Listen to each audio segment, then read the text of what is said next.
My dear student, ఇప్పుడు మనం జీర్ణ వ్యవస్థ లేక డైజెస్టివ్ సిస్టమ్ యొక్క పటాన్ని ఒకసారి పరిశీలిద్దాం. ఎందుకంటే ఈ పటము మన జీర్ణ వ్యవస్థ, మన శరీరంలో ఉండేటటువంటి డైజెస్టివ్ సిస్టమ్, దీని గురించినటువంటి పూర్తి అవగాహన ఉంటే అనేక పాఠాలు ఈ జీర్ణ వ్యవస్థ మీద ఆధారపడి ఉంటాయి. ఇప్పుడు పోషణలో ఈ జీర్ణ వ్యవస్థ గురించినటువంటి అంశాలు ఉన్నాయి. మరి వివిధ జీవక్రియల మధ్య సమన్వయం అనే పాఠంలో మళ్ళీ ఈ జీర్ణ వ్యవస్థ గురించినటువంటి అంశాలన్నీ కూడా వస్తాయి. మరి ప్రతిదీ కూడా మన బాడీలో ఉన్నటువంటి సిస్టమ్స్ అన్నీ కూడా ఒకదానికోటి లింకప్ అయి ఉంటాయి. కాబట్టి మనము ఈ అంశాల గురించి పూర్తి అవగాహన కలిగి ఉండాలి. మనం కొంతవరకే వాటి గురించి చదివి మిగిలిన అంశాలపైన అవగాహన లేకపోతే మనకి ఆ పాఠ్య భాగాలు పూర్తిగా అర్థం కావు. కాబట్టి ఇది ఈ జీర్ణ వ్యవస్థ లేక డైజెస్టివ్ సిస్టమ్ పూర్తి కమాండ్ ఉండాలి మనకి. ఈ జీర్ణ వ్యవస్థ లేక డైజెస్టివ్ సిస్టమ్ అనేది మన శరీరంలో మీ అందరూ తెలుసు, నోటి ద్వారా మొదలవుద్ది. ఈ నోటి ద్వారా మొదలైనటువంటి ఈ జీర్ణ వ్యవస్థ ఈ ఫ్యార్నిక్స్ నుంచి ఇసోఫాగస్ లోకి వచ్చి మరి స్టమక్ నుంచి స్మాల్ ఇంటెస్టైన్, చాలా పెద్ద పొడవైనటువంటి భాగం ఇదే చిన్న ప్రేగు లేక స్మాల్ ఇంటెస్టైన్. తర్వాత లార్జ్ ఇంటెస్టైన్ లేక పెద్ద ప్రేగు. మరి ఇట్లా నోటి నుంచి మొదలైనటువంటి ఈ జీర్ణ వ్యవస్థ లేక డైజెస్టివ్ సిస్టమ్ యానస్ లేక పాయువుతో ఎండ్ అవుద్ది. అంటే ఈ సిస్టమ్ మొత్తం మీద ఒక అవగాహన కలిగి ఉండాలి.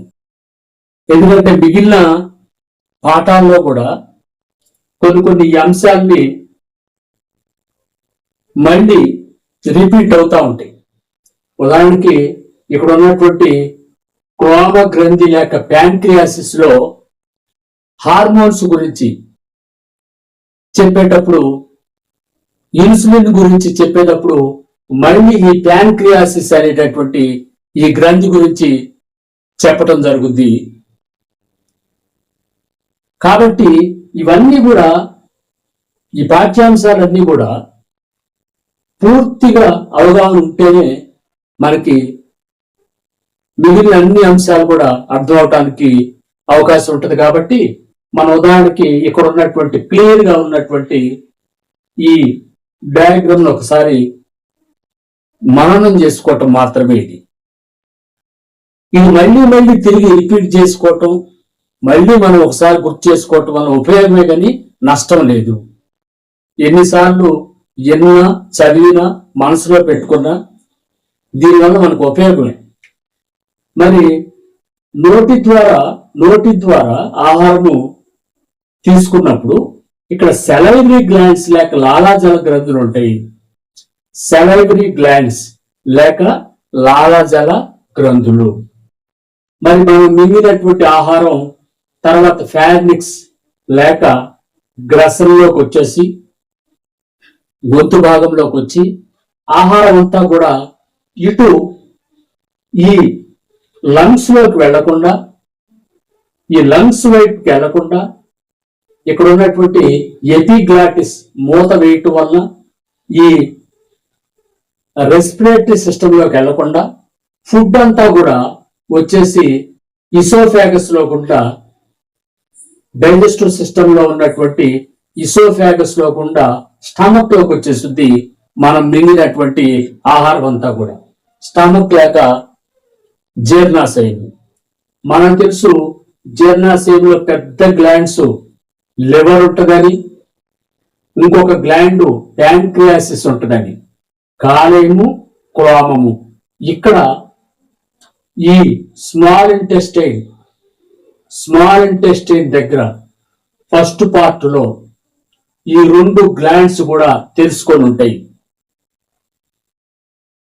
ఈ స్మాల్ ఇంటెస్టైన్ ఫస్ట్ పార్ట్ లో మొదట్లో ఉన్నటువంటి ఈ భాగంలో ఆంత్రమూలంలో ఈ లివరు, ప్యాంక్రియాసిస్, కాలేయము, క్లోమము ఇక్కడ ఓపెన్ అయి ఉంటాయి లోపల పేగులోకి.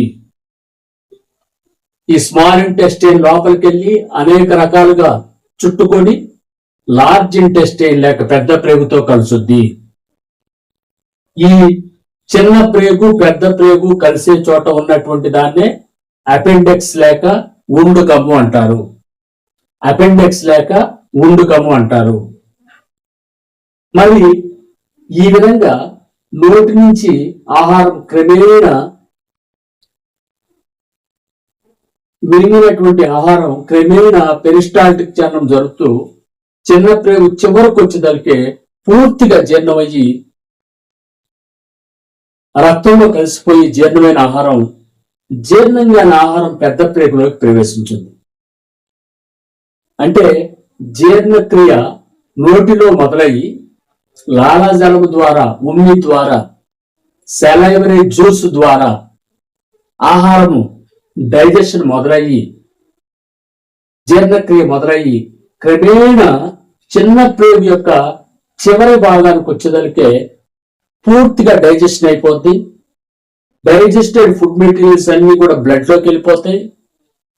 మరి ఏమాత్రం జీర్ణంగాని ఆహార పదార్థాలన్నీ కూడా పెద్ద ప్రేగులోకి ప్రవేశిస్తాయి. మరి ఇక్కడ ఈ పేగుల్లో ఆహారపు కదలికలన్నీ కూడా పెరిస్టాల్టిక్ మూమెంట్స్, పెరిస్టాల్టిక్ చలనాల ద్వారా ఆహారం కదులుతూ ఉంటది. మరి ఇక్కడ ఈ ఆహారము ఈ ప్రేగుల్లో కదులుతూ జీర్ణమవుతూ ముందుకు సాగుతూ ఉంటుంది. ఈ ప్రేగుల్లో ఈ జీర్ణ వ్యవస్థలో లేక ఈ ఎలిమెంటరీ కెనాల్లో ఆహారము కదులుతూ జీర్ణం అయ్యేటప్పుడు అనేక రకాలైనటువంటి గ్లాండ్స్ ఎంజైమ్స్ ని ఆహార పదార్థాల మీదకి స్రవించి దాన్ని డైజెస్ట్ చేసేసి జీర్ణం చేసి మన బ్లడ్కి ఇచ్చి, బ్లడ్ ద్వారా బాడీ పార్ట్స్ కి, సెల్స్ కి ఇచ్చి మనకి ఎనర్జీని ఇస్తా ఉంటాయి. మరి ఈ విధంగా ఫుడ్ అంతా కూడా ఈ ఎలిమెంటరీ కెనాల్లో ఎలా ప్రయాణించుద్ది అనేది ఒక సిస్టమేటిక్ గా ఈ ట్యూబులు గురించినటువంటి అవగాహన కలిగి ఉండాలి. మరి దీనికి కలిసినటువంటి అనుబంధంగా ఉన్నటువంటి గ్రంథులు, గ్లాండ్స్, లివర్, ప్యాంక్రియాసిస్, మరి సాలైవరీ గ్లాండ్స్, మరి అదేవిధంగా దీని యొక్క ఇక్కడ ఉన్నటువంటి జీర్ణాశయం యొక్క గోడలకు ఉన్నటువంటి జఠర గ్రంథులు, మరి ఇక్కడికి వచ్చేటటువంటి చిన్న ప్రేగు చివరి భాగములో ఉన్నటువంటి ఆంత గ్రంథులు, ఇట్లా ఈ గ్రంథులన్నీ కూడా స్రావాల్ని ఆహారంతో కలిపిన స్రావాల్లో ఎంజైమ్స్ ఉంటాయి. ఆ ఎంజైమ్స్ ఆహారాన్ని పూర్తిగా జీర్ణం చేసేస్తాయి. మరి ఈ ప్రక్రియ అంతా కూడా మనం పూర్తిగా తెలుసుకోవాల్సినటువంటి అవసరం ఉంటది. ఇది మరి ఇక్కడ ఉన్నటువంటి ఈ గొడుగులాగా ఉన్నటువంటి నిర్మాణం డయాఫ్రమ్. ఈ డయాఫ్రమ్ గురించి నెక్స్ట్ రెస్పిరేషన్ లో చెప్పబడుద్ది. మరి రెండు కూడా లంగ్స్,